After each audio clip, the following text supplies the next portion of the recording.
My hopes about this talk, if nothing else, it leaves you with a sense maybe that you haven't lived much longer than you might have otherwise. So we're living longer. Can you all hear me, by the way? All right. Okay. This is Madame Jeanne Calment. She lived to be 121 years old. She passed away in 1997. She didn't just age well, she maintained an active lifestyle. She began fencing. She started to learn fencing at the age of 85. She was still riding her bicycle at 100. And this is my favorite. She quit smoking at 120. She quit because she could no longer light the cigarette herself, and she valued her autonomy. At 121, she released her first and last rap CD, and her secret for a long life. She was interviewed, every year for about 30 years. Her secret for long life was port wine and chocolate. So something to think about, something to write down. There recently has been some concern about the authenticity of her birth certificate, but it's still pretty amazing. She without any doubt, she lived into her hundreds and maintained an active lifestyle. Yes, we're living longer, right? These are some of the boring statistics: 81 and 76 for females and males, respectively. For those who were born in 2000, compare this with 1900, where life expectancies hovered around 50 years. Now, most of these gains have come through the reduction of the infant mortality rate, effective treatment of acute illnesses, improved general sanitation and hygienic practices.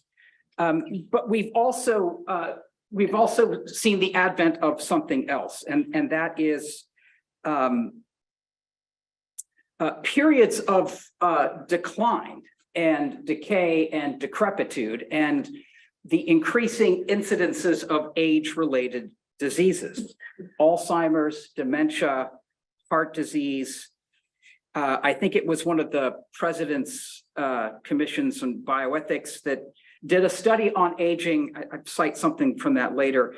They used this language of being on the verge of a mass geriatric society, where those 85 years and older represent the fastest growing segment of our population. I want to be careful with graphs. They can be misleading, not always helpful, but this gives you some idea of what has happened in the last 100 years. From 1900 to 2010, the number of the population of those 65 and older has jumped from 3 to 13 million. And that represents a percentage increase from 1% back in 1900 to just over 12% back in 2010. Some other alarming statistics from the Alzheimer's impact movement. It's no secret that increased longevity continues to strain an already overburdened healthcare system. The number of Americans with Alzheimer's is expected to rise from 4 million in 2005 to 13.8 in 2050.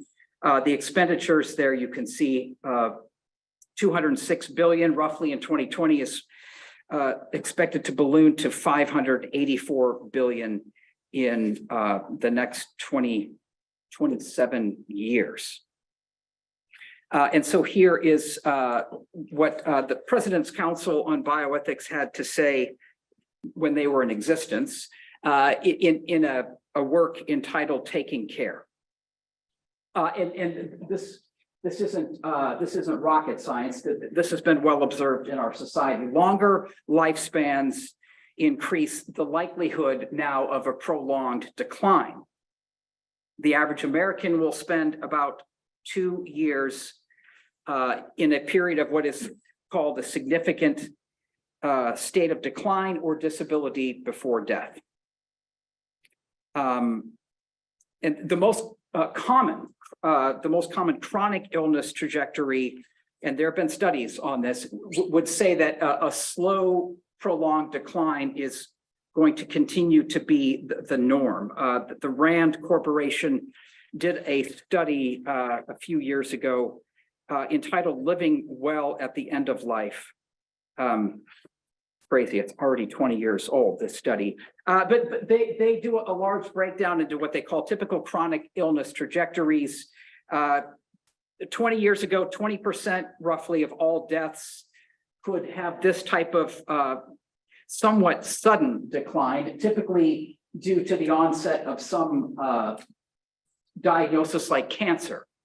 But there is also the other, another more steady decline that granted, there's not numbers on the baseline here. So these are big picture ideas, but we can see that there's gradual loss of function over time, increasing incidences or hospitalizations that may involve slightly longer stays and more serious procedures before perhaps being allowed to go back home. And then at some point, we're all heading toward that final precipitous drop off there, known as death. 40%, however, are projected to be this even slower decline, mostly frailty and dementia. Again, rather vague language, but we can see the picture, and it isn't bright or certainly encouraging. This is from the President's Council on Bioethics, again, from that same work, Taking Care. They say the defining character of our time seems to be that we are both younger longer and older longer. We're more vigorous at ages that once seemed very old, and we are far more likely to suffer protracted periods of age-related disability and dependence because we live to ages that few people reached in the past. We're both younger, longer, and older, longer. Some other interesting statistics from the same study: curing all forms of cancer would increase lifespan by at most 2 to 3 years. So it is widely thought and accepted that if we want to live much longer, healthier lives, going after diseases is only going to get us so far. What we ought to do, say some scientists and researchers, is to go after the aging process itself. Now that in one respect, there's little new here under the sun. I mean, long life has always been attractive, all the way back to the Epic of Gilgamesh, through fountain legends, potable gold, all kinds of whacked out attempts to live longer. But it's also this desire to live longer has also been it's been making inroads into legitimate science. It's no longer considered purely science fiction. But when I was at the University of Edinburgh, and I was working on my PhD there, which meant, at least in Europe, that there's no coursework. So you need to come up with a topic. And so I had spent 8 months reading on death, and had yet to come up with a topic. And so this was actually suggested to me by Ben Mitchell, and I thought, well, this is a sure path to destruction and burnout, because who in their right mind is going to do a thesis on something that's science fiction? So nevertheless, I thought that the flip side of that equation is, since you have to, in theory, offer a contribution to knowledge, if nobody has really said anything about life extension through science, then it's really not that hard to make a contribution. So I took the risk. Anyway, back then there were articles like slowing aging from legend to laboratory, but still most people said, stay away from that. It is science fiction. However, we have the advent of the LDIC, the Longevity Dividend Initiative Consortium. They should have gone for a better name. It's founded by epidemiologists, gerontologists, economists, and others who are devoted to understanding the human aging process in order to slow it down, because there's a wide recognition that our healthcare system is collapsing. And so this is some of the material they published. This is from S.J. Olshansky, Miller, and Butler in Search of the Longevity Dividend. They say aging has emerged as a primary risk factor. Well, that seems to make sense. The longer we live, the greater the influence aging has on disease expression. Aging science has a tremendous upside. It can be far more effective than going after individual diseases, and it represents a new paradigm of prevention in public health. Getting funding continues to be tricky, but they're gaining ground. So this is right out of this is from S.J. Olshansky. Bear with me. This is a bit of a longer quote. But he says, research in the scientific study of aging has already showed that the aging of our bodies is inherently modifiable. And that, note the language there, a therapeutic intervention that slows aging in people is a plausible target for science and public health. Right now, aging is not considered a disease, so that can be a problem for funding. But given the speed with which population aging is progressing and chronic, fatal, and disabling conditions are challenging healthcare costs across the globe, the case is now being made in the scientific literature that delayed aging could be one of the most efficient and promising ways to combat disease, extend healthy life, compress morbidity, and reduce healthcare costs. This slowing aging may be the holy grail of healthcare. Olshansky also said this: it's only a matter of time before science acquires the same level, before aging science acquires the same level of prestige and confidence that medicine and public health now enjoy. And when that time comes, a new era in human health will emerge. We also have the advent of gerontology, which is the study of the processes associated with aging.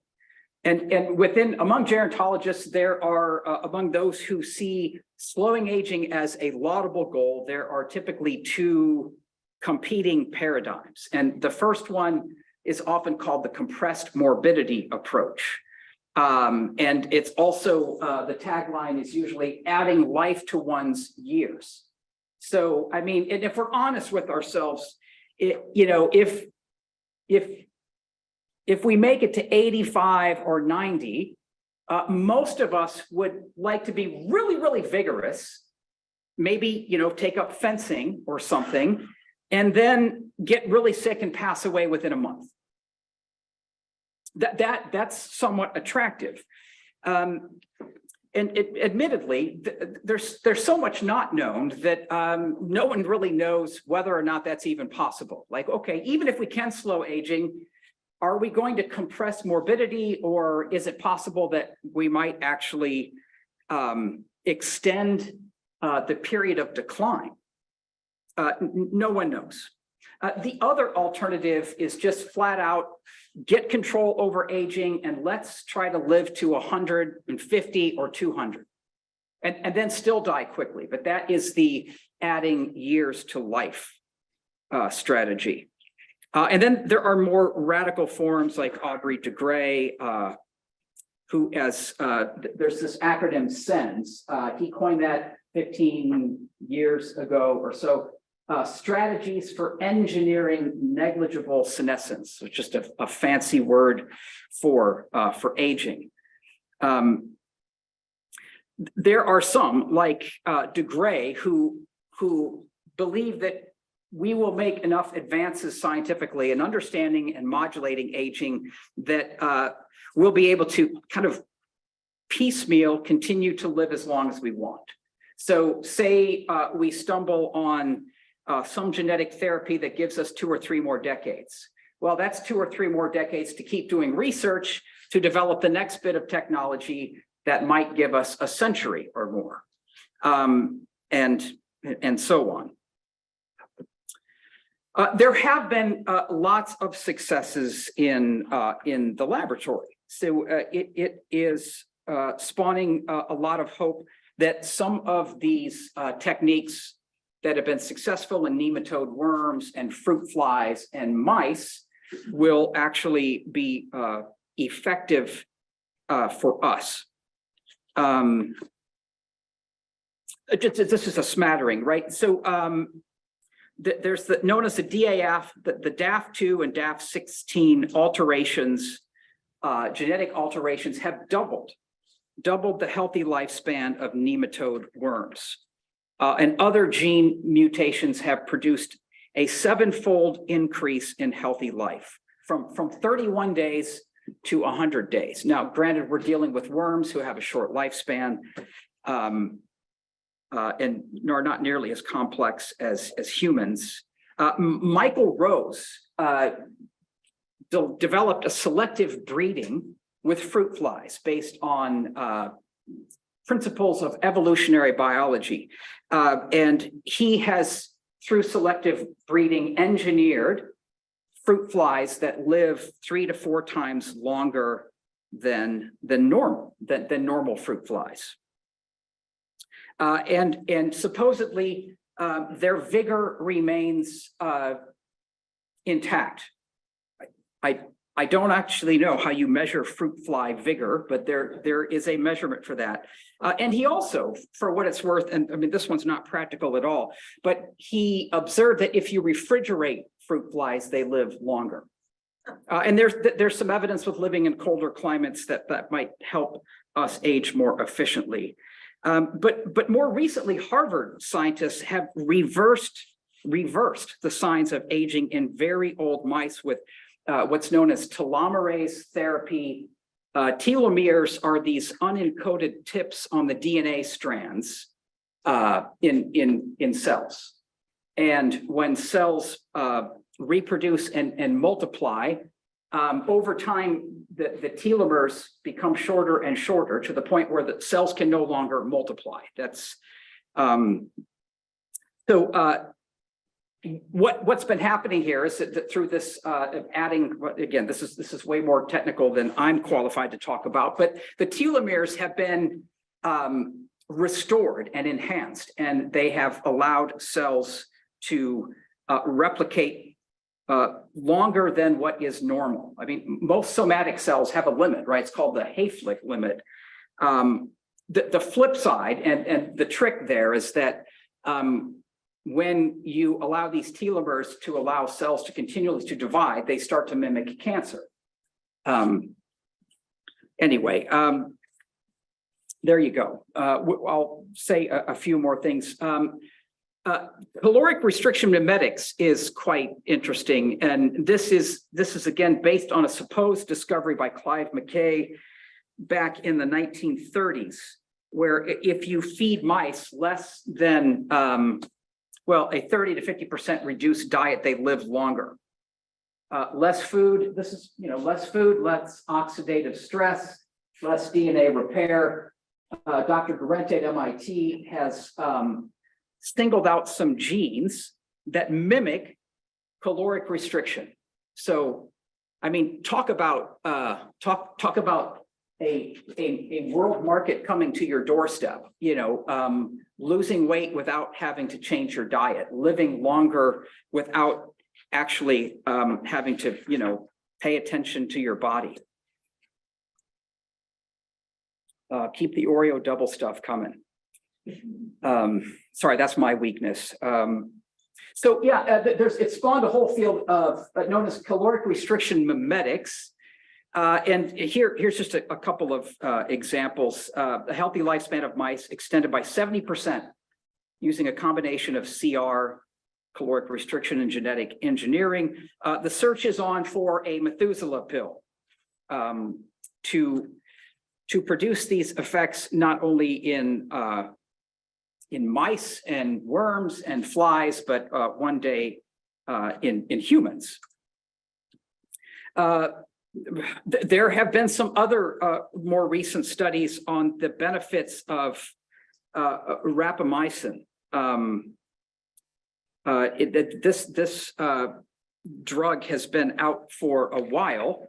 I'm trying to remember if it's, no, I don't want to confuse that with metformin. Anyway, this principle or this compound has been used with healthy patients and has shown to have rejuvenating factors.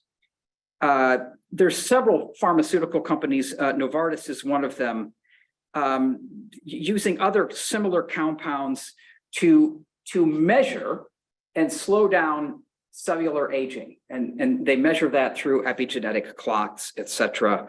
There's the metformin study, TAME, targeting aging through metformin. Metformin is a long approved, FDA approved drug, I think 60 years now, used to treat diabetes. But a study of more than 41,000 metformin users between the ages of 68 and 81 showed a significant reduction in the likelihood or onset of dementia, cardiovascular disease, cancer, frailty, and depression.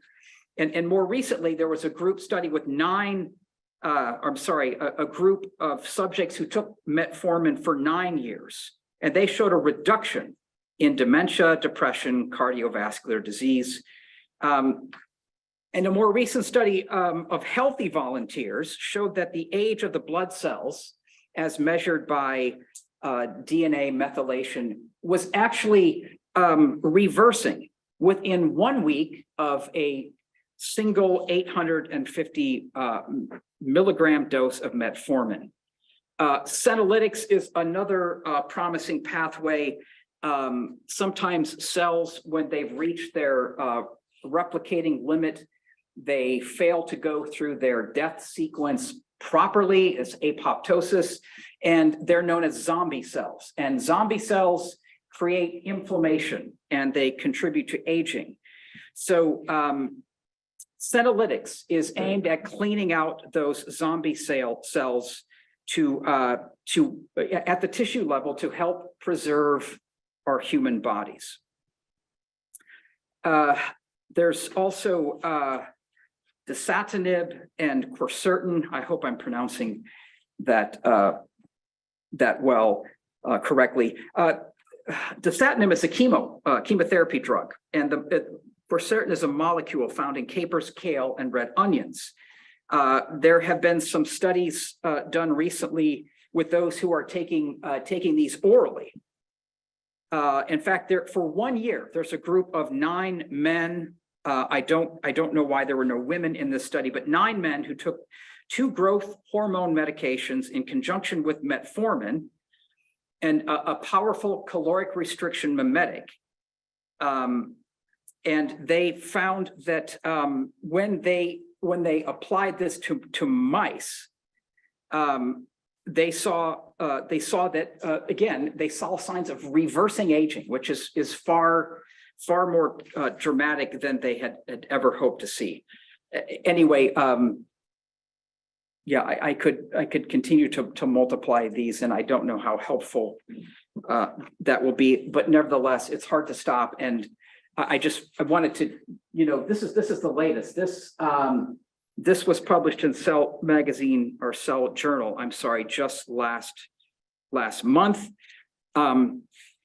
Scientists here have managed to reverse aging in mice. They're called ICE mice. It stands for induced changes to the epigenome mice. And so what they've done is that they've managed to make the mice age more rapidly without introducing mutations. In fact, they term it as faithful DNA repair. That's part of the aging process, faithful DNA repair.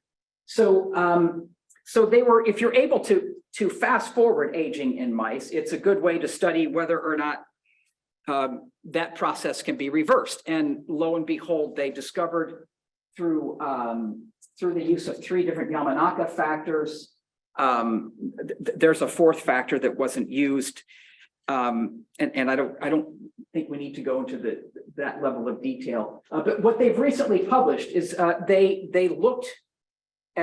measured several benchmarks for aging in these mice after these genetic factors were applied.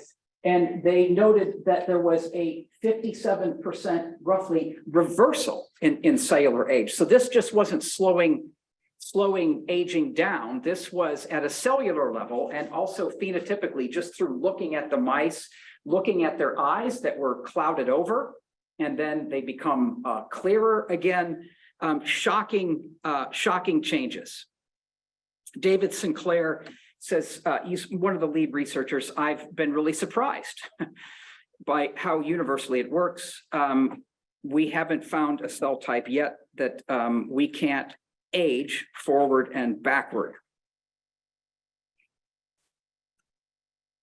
This is right from that study. Our data are consistent with aging in mammals being the equivalent, interesting metaphors here, of a software problem, the result of corrupted epigenetic information that can be restored from an existing backup copy.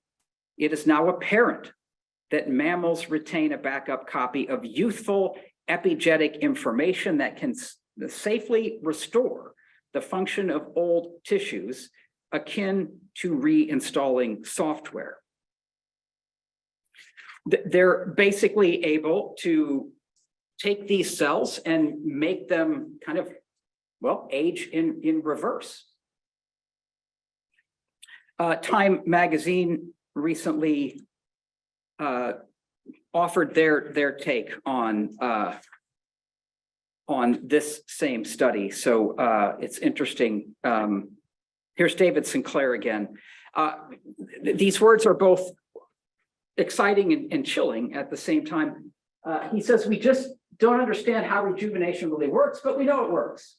We can use it to rejuvenate parts of the body. Now, when I see an older person, I don't look at them as old.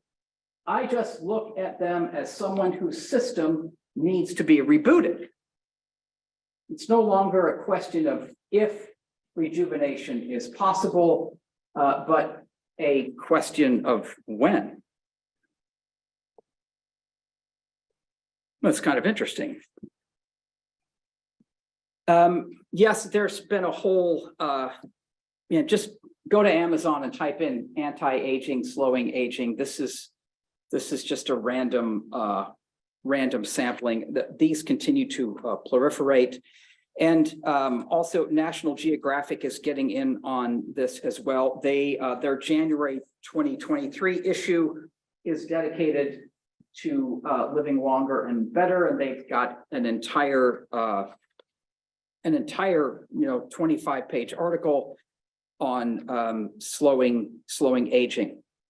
And this fellow here, I think, is in his mid-80s, and I guess he's kind of one-upping Jean Calment. I guess skydiving is probably, I don't know, that's pretty incredible. Fencing seems kind of tame compared to that.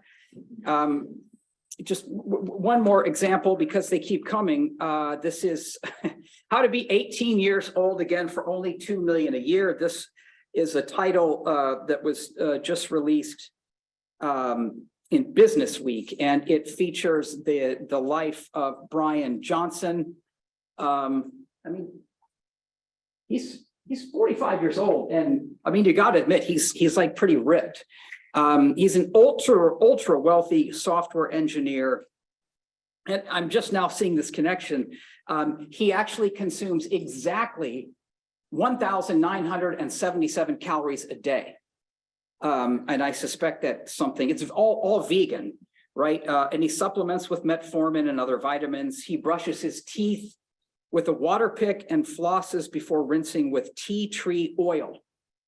And he has a team of 30 doctors who are monitoring numerous functions in his body, but he has the gum inflammation of a 17-year-old. That's every time I go to the dentist, I'm reminded of my poor flossing habits, or non-existent. So his doctors, they say, well, he's got the heart of a 37-year-old, which isn't bad since he's 45, the skin of a 28-year-old, and the lung capacity of an 18-year-old. They track 10 or more different measurements of each of his organs. He boasts that he has taken, how many can boast of this? 33,537 images of his bowels, again, for research. And he blasts his pelvic floor with electromagnetic pulses to improve muscle tone in hard to reach places. He has also started the Rejuvenation Olympics. Yeah, I don't know if you can read. Yeah, the top 20 largest age reversals out of 1,750 people, validated phenotypically by phenotypically trained epigenetic methylation algorithms. If that doesn't sound official, I don't know what is. And no surprise, right now he's leading the pack. He is gold medal status. Okay, that's enough about that. I'm running out of time and I haven't really said anything. How does this impact how we think about aging? I think this conceptual distance between aging and disease continues to shrink. And we find more researchers who are basically saying, look, we need to consider aging itself as a disease. We have a new addition, gerontologophobia. These are people who are afraid of any kind of anti-aging technology. And I think it's clear that our aging body is increasingly being viewed as our adversary. A couple of researchers here, Walter Longo is these are not quacks. He is the Edna M. Jones Professor of Gerontology and Biological Sciences and the Director of the Longevity Institute at UCLA. The body is an army of cells at war. That may be one apt description, but can we say something more? David Sinclair is an Australian biologist, professor of genetics, and director of the Paul F. Glenn Center for the Biology of Aging at Harvard Medical School. Accepting our biological limitations is unnatural. Aging is a disease. Yeah, Aristotle flirted with calling aging a long time ago, but eventually rejected that notion. And Galen also said, no, aging's not a disease. It's not contrary to our nature. This is out of David Sinclair's book, Why We Age. I found this it's real telling. Spend a day in a nursing home, like my wife does every few days. Go feed people who can't chew. Wipe their bottoms, bathe them with a sponge, watch as they struggle to remember where they are and who they are. When you are done, I think you will agree that it would be negligent and cruel for you not to do what you can do to combat your own age-related deterioration. When Sinclair in his book reflected on his own grandmother, he was hardly able to conceal his disdain for her stoic resignation to the inevitable. And after watching her succumb to frailty and finally die, he offers this chilling assessment. He said, and I'm quoting now, "The person she truly was had been dead many years." So we have 17 minutes. How are Christians to think about aging and slowing it down? Real quickly, what I'm going to do now is give you a hopefully a streamlined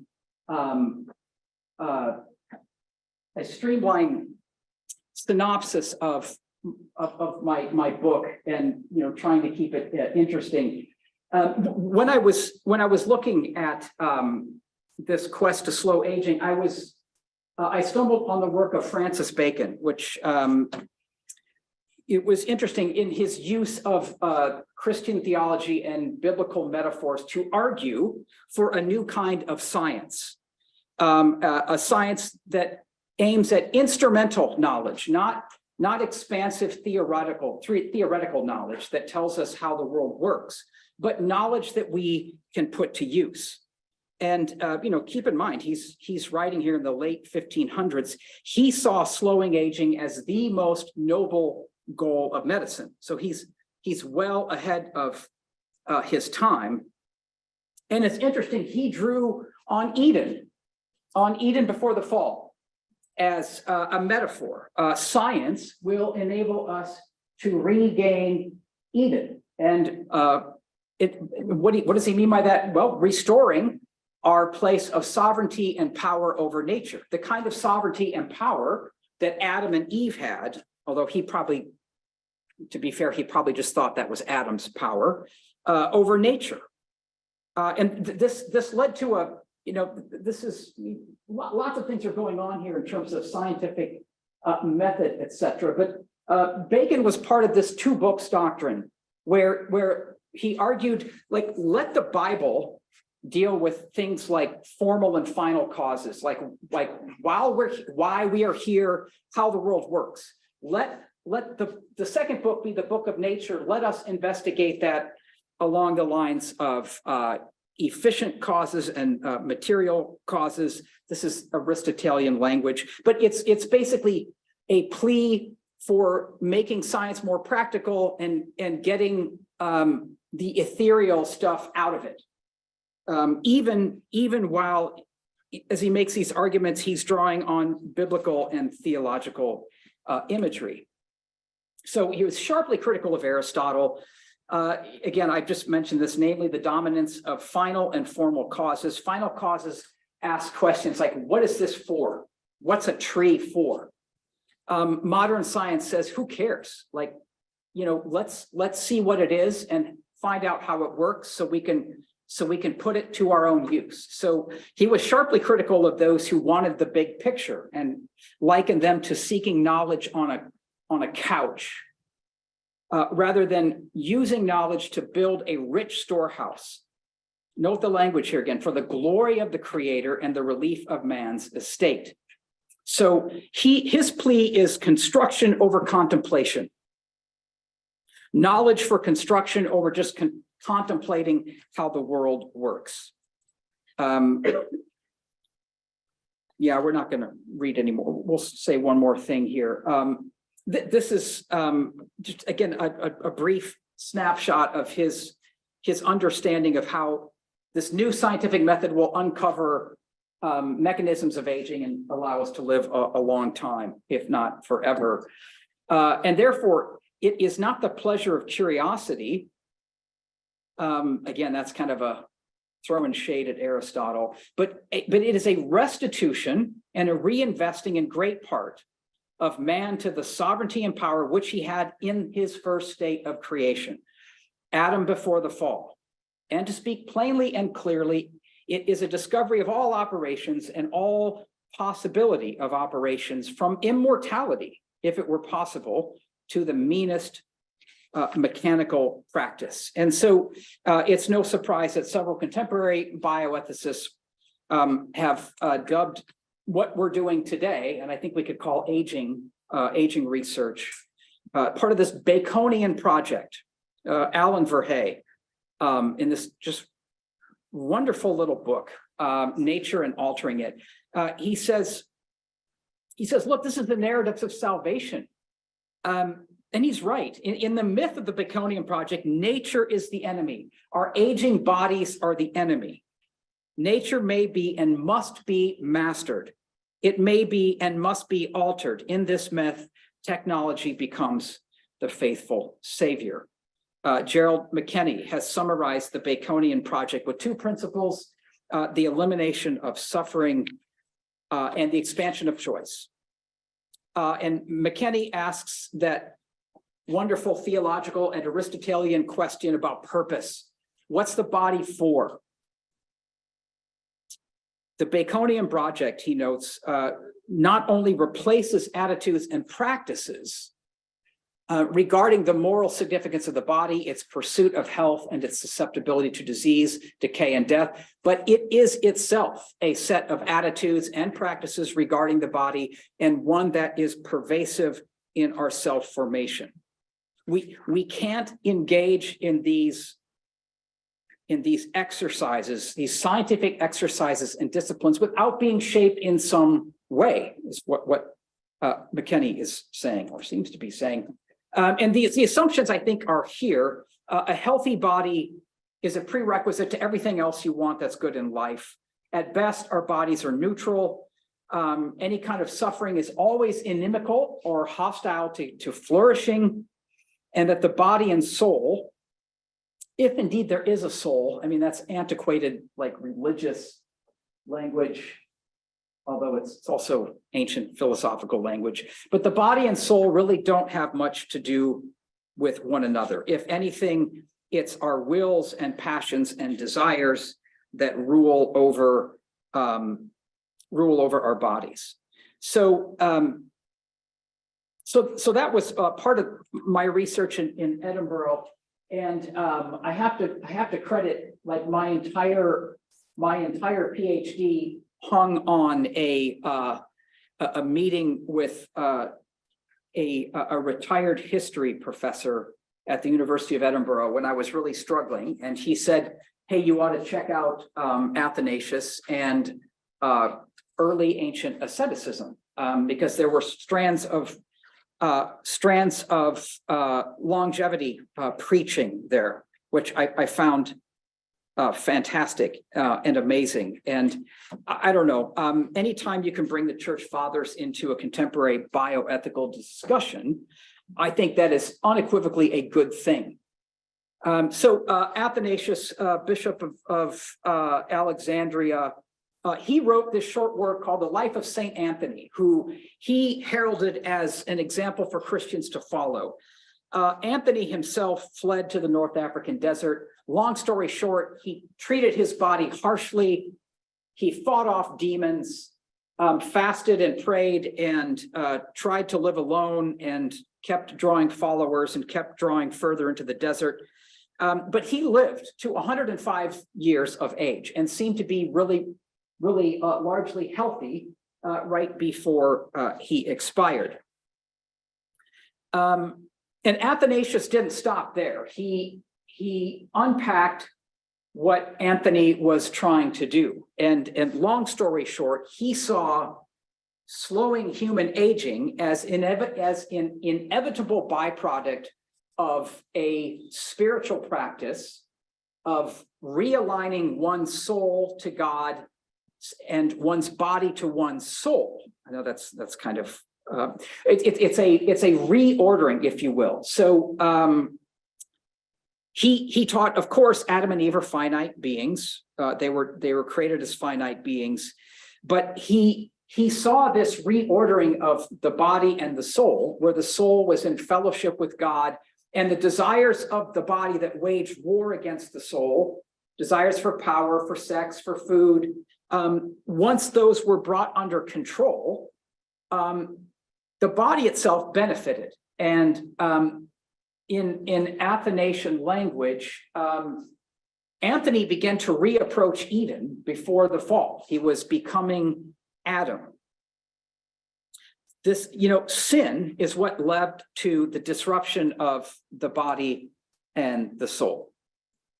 And accelerated aging was the result. So here's like, this is much more complicated. I mean, now we've just said something theological, and I don't know how in the world you measure how sin impacts aging, unless you just look at harmful lifestyles like obesity or alcoholism.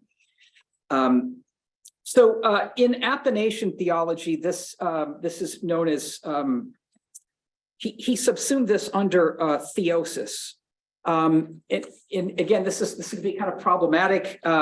It's often misunderstood. Becoming divine is one poor translation, but the idea is participating in the divine nature, right? This is what 2 Peter was quoted here, and it's tied to a view of the atonement. It's very Eastern, that basically sees atonement not only as the cross, but also as the incarnation. Like when the second person of the Trinity, the Son of God, took on human nature in Jesus Christ, personal union, two natures, somehow humanity itself, human nature itself, has been to some degree restored. How? Well, they never really tell us explicitly. I mean, there are hints at things like fasting and prayer and the Eucharist are a way that the incarnation, the life of Christ is made new in us. The tagline here, Christ was made man that we might be made God. This was not unique to Athanasius, by the way. I mean, a couple hundred years earlier, Origen and Irenaeus said the same thing, reflecting on Peter. And so Athanasius says, look, Anthony he's like our poster boy for becoming renewed through the incarnation and taking on those practices that reorder the body and soul and help his body live longer, like Adam in the garden before sin. Okay, we're getting close. Bear with me. So Christ's incarnation involves some transformation of the flesh. Attenuated aging, yeah, much longer life is possible, but there's also this recognition that Christ rose from the dead, so we ought to expect to die at some point, and we look forward to the resurrection. So the ethical aspects of theosis were fasting to quiet the bodily desires, and that once you quiet the desires of the body, you are able to have a more intimate fellowship with Christ. I think Peter Brown says it very eloquently. He comments on this and says the ascetic had to learn over the long years of life in the desert to do nothing less than to untwist the very sinews of his private will. Fasting and heavy labor were important in their own right. And once the florid symptoms of greed and sexual longing associated with the ascetic's past habits had subsided, he was brought face to face with the baffling closedness of his own heart.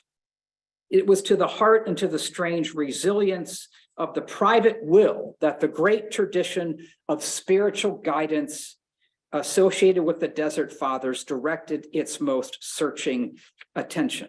The byproduct of this was slowing aging. So this is, I'm summarizing, 75 pages into a PowerPoint slide. Fasting aging effected a return to Eden. This was spoken of in language of reordering the body and soul so that the soul was the rightful ruler over the body, as it was with Adam before the fall. Aging attenuation is enhanced by fasting. Anthony, again, is the model figure. So fasting is subsumed under, but yet integral to refining one's inner life. So,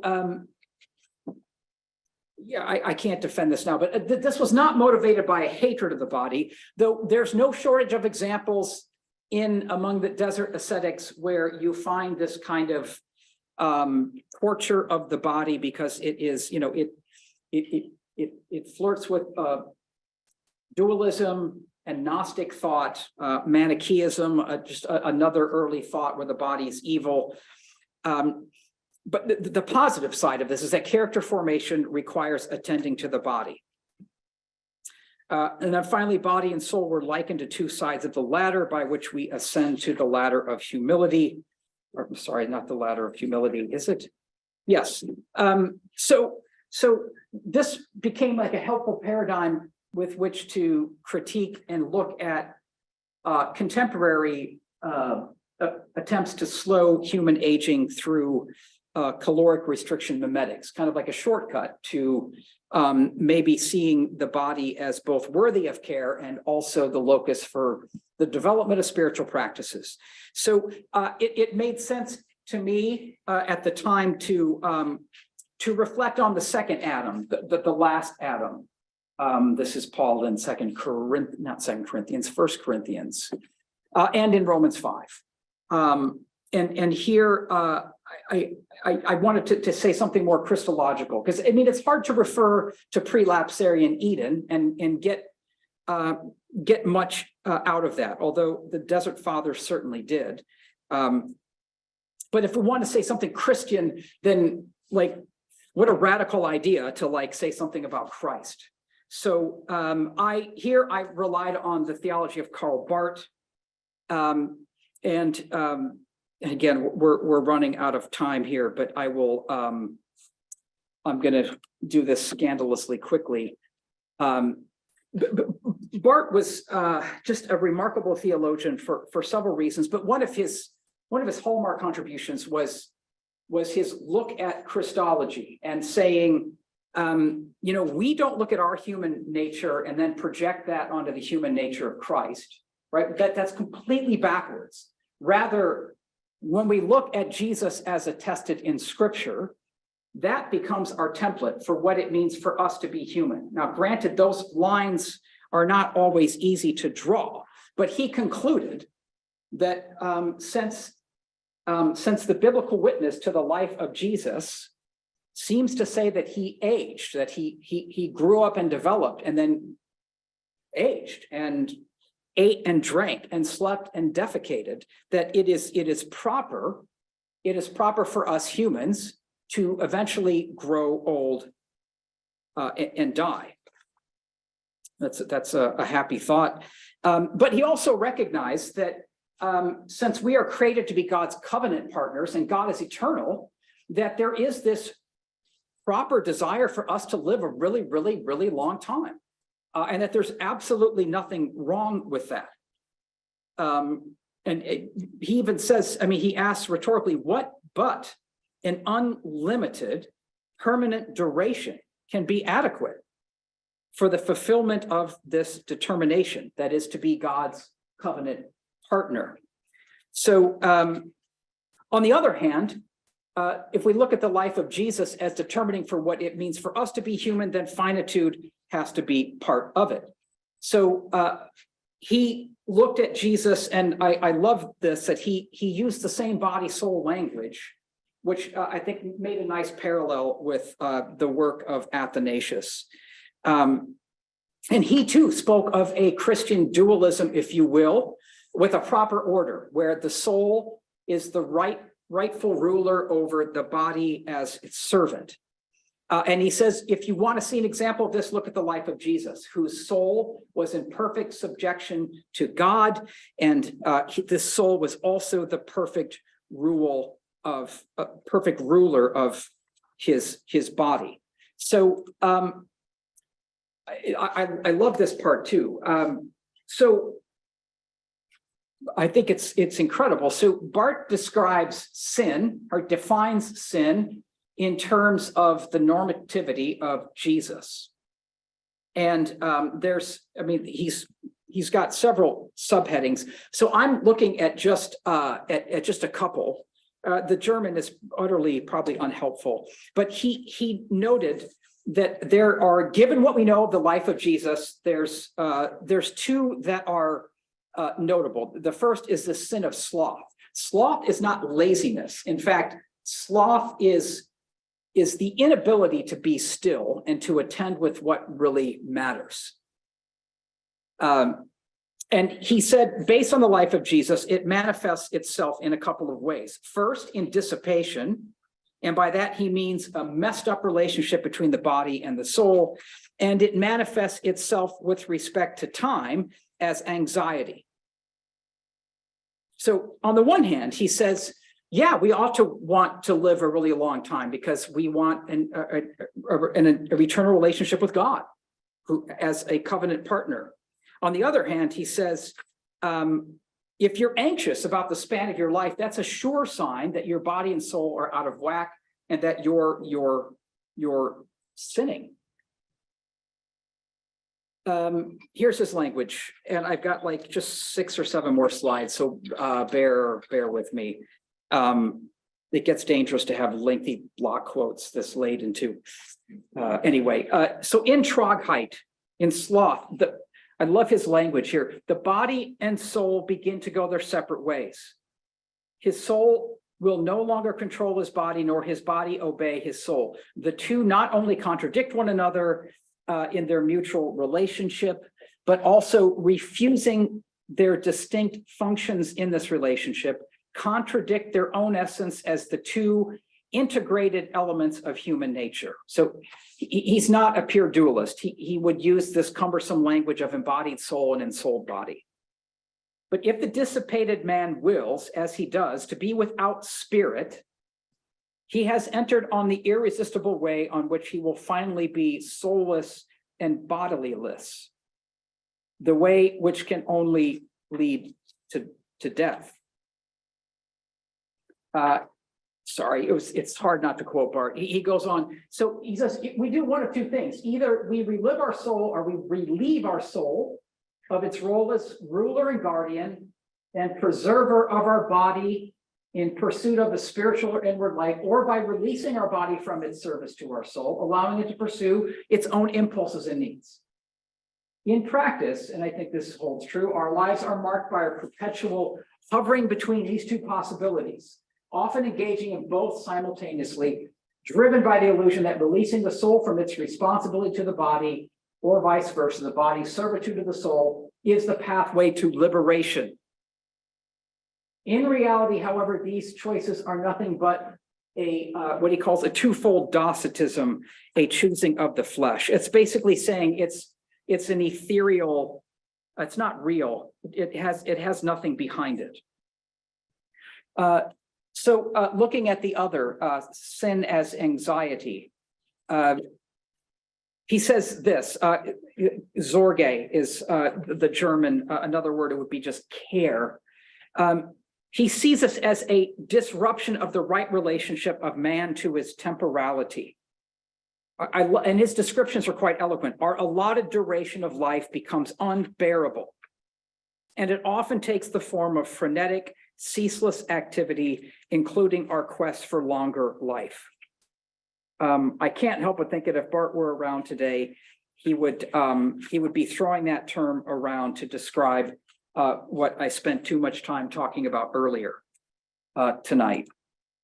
But he says this, there is no infinite to satisfy our infinite desires, but this something which the dissipated man who has broken loose from the unity and totality of soul and body in which God has created him for existence in the limit of his time cannot grasp, but must endlessly repudiate in his own endless dissatisfaction in what he takes to be his successful hunt.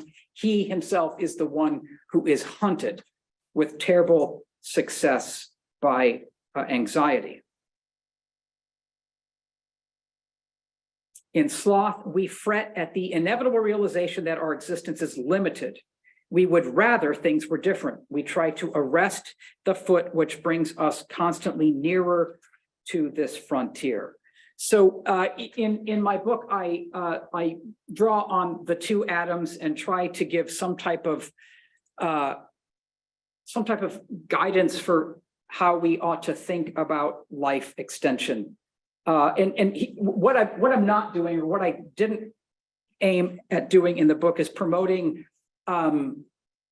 fasting as somehow a more natural form of slowing aging.